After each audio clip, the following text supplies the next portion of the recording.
بسم اللہ الرحمن الرحیم۔ السلام علیکم۔ وہ پورے چاند کی رات تھی۔ ریت پر دور دور تک دودھیا روشنی بکھری ہوئی تھی۔ تارے چمک رہے تھے۔ ہم تاروں کے سائے میں چارپائیوں پر لیٹے تھے اور دور دور تک صحرا بکھرا ہوا تھا۔ یہ 1998 کی گرمیوں کی رات تھی۔ پنجاب کے آج کے وزیر خوراک سمیع اللہ چودھری اس وقت پاکستان مسلم لیگ نون کے MP تھے۔ یہ الہڑ نوجوان تھے، شہر میں متحرک تھے۔ میاں نواز شریف نے انہیں ٹکٹ دیا اور یہ MP منتخب ہو گئے۔ یہ بعد ازاں سپریم کورٹ پر حملے کے ملزم ڈکلیئر ہوئے، سزا ہوئی اور ان کا سیاسی کیریئر معطل ہو گیا۔ نون لیگ نے ان کی قربانیوں کی قدر نہیں کی۔ یہ خوار ہوتے رہے اور دھکے کھاتے کھاتے 2018 میں پاکستان تحریک انصاف میں شامل ہو گئے۔ MP منتخب ہوئے اور 20 سال کی خواری کے بعد دوبارہ مین سٹریم پالیٹکس میں آ گئے۔ میں 1998 کی رات کی طرف واپس آتا ہوں۔ سمیع اللہ چودھری اس وقت میرے دوست تھے۔ ہم نے ان کے ساتھ صحرا میں رات گزارنے کا فیصلہ کیا۔ ٹریکٹر ٹرالی میں چارپائیاں لاد کر صحرا میں پہنچے اور ایک رات کے لیے عارضی ڈیرا بنا لیا۔ سمیع اللہ نے کسی شاندار کک کا بندوبست کیا تھا۔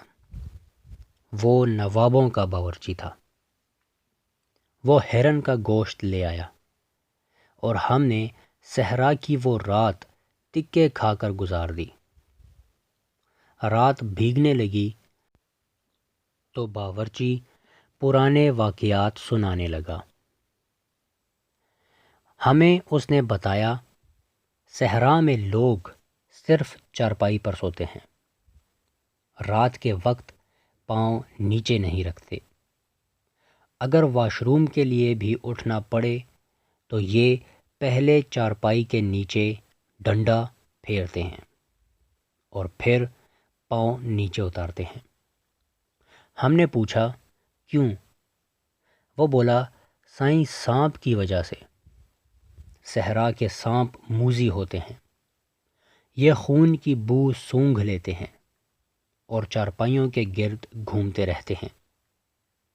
انہیں جو شخص بھی رات کے وقت صحن میں چلتا پھرتا نظر آتا ہے یہ اسے کاٹ لیتے ہیں۔ بات کا رخ موڑ گیا اور ہم سانپوں کی خصلت کے بارے میں ڈسکس کرنے لگے۔ باورچی نے توجہ ہٹتے دیکھی تو اس نے ایک واقعہ سنانا شروع کر دیا۔ اس کا کہنا تھا اس کا دادا ایک رات اپنے ایک دوست بخشو کے ساتھ دوسرے گاؤں جا رہا تھا۔ دادا کے دوست کو رات میں کانٹا چبھ گیا۔ اس کے منہ سے چیخ نکل گئی۔ دادا نے کانٹا نکالا، زخم پر آگ کا دودھ لگایا، پٹی کی اور اسے آگے بھجوا دیا۔ وہ خود پیشاب کے لیے رک گیا۔ ہفتہ گزر گیا۔ دادا ہفتے کے بعد دوست کے پاس گئے۔ وہ لوہار تھا، لوہا کوٹ رہا تھا۔ دادا نے دوست سے پوچھا زخم کیسا ہے؟ دوست نے ہنس کر جواب دیا رات بھر تکلیف رہی، صبح اٹھا اور پٹی اتار دی، تھوڑی سی سوجن تھی، میں نے اس پر ٹکور کی اور سوجن بھی ختم ہو گئی، بس اب چھوٹا سا نشان باقی ہے۔ دوست نے ساتھ ہی اپنی ایڑی دادا کے سامنے کر دی۔ دادا نے دیکھا کانٹے کی جگہ نیلے رنگ کا چھوٹا سا نشان تھا۔ دادا نے نشان دیکھا اور ہنس کر بولے لو بھائی بخشو، میں تمہیں بتا دوں تمہیں اس رات کانٹا نہیں چبھا تھا، سانپ لڑا تھا۔ وہ سیاہ رنگ کا کوبرا تھا۔ میں نے اسے تمہیں کاٹتے دیکھ لیا تھا۔ میں نے تمہیں بھجوانے کے بعد سانپ تلاش کر کے اسے مار دیا تھا۔ بخشو کا رنگ فک ہو گیا اور اس نے دادا سے پوچھا، تم نے مجھے بتایا کیوں نہیں تھا؟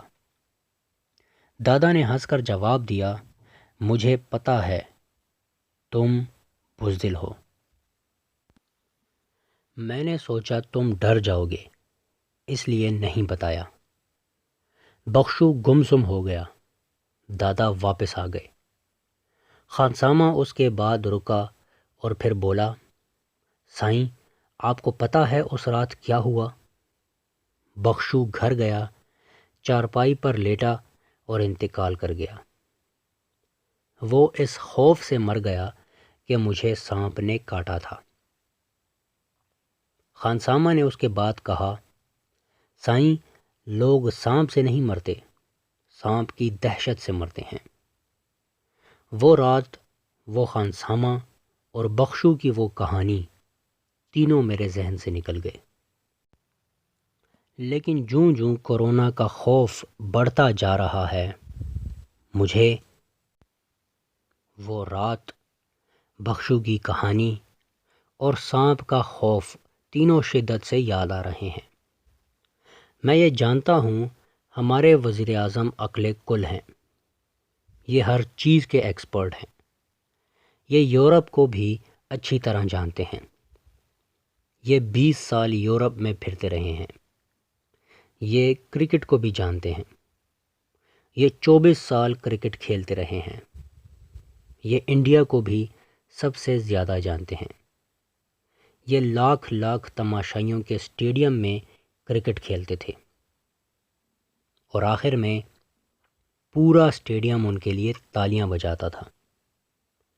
یہ ویلفیئر کو بھی اچھی طرح جانتے ہیں، انہوں نے تیسری دنیا میں پہلا کینسر ہاسپٹل بنایا تھا۔ یہ معیشت کو بھی اچھی طرح جانتے ہیں، یہ خالی جیب کے ساتھ آج تک شاندار 5 سٹار زندگی گزار رہے ہیں۔ یہ سیاست کو بھی بہت اچھی طرح سمجھتے ہیں، یہ 22 سال کی سٹرگل کے دوران کبھی مایوس نہیں ہوئے، یہ نوجوانوں کو بھی اچھی طرح جانتے ہیں، ان کی پارٹی یوتھ کی پارٹی ہے، اور یہ فوج کو بھی اچھی طرح جانتے ہیں، یہ احتساب کے بھی ایکسپرٹ ہیں، یہ لاک ڈاؤن اور کرفیو کا فرق بھی سمجھتے ہیں، یہ ریاست مدینہ کے بھی ایکسپرٹ ہیں، یہ اسلام کو بھی اچھی طرح سمجھتے ہیں، یہ چلتے پھرتے نعوذ باللہ اللہ کو بھی ہدایت دے دیتے ہیں، اور یہ بین الاقوامی تعلقات کے بھی دنیا کے سب سے بڑے ایکسپرٹ ہیں۔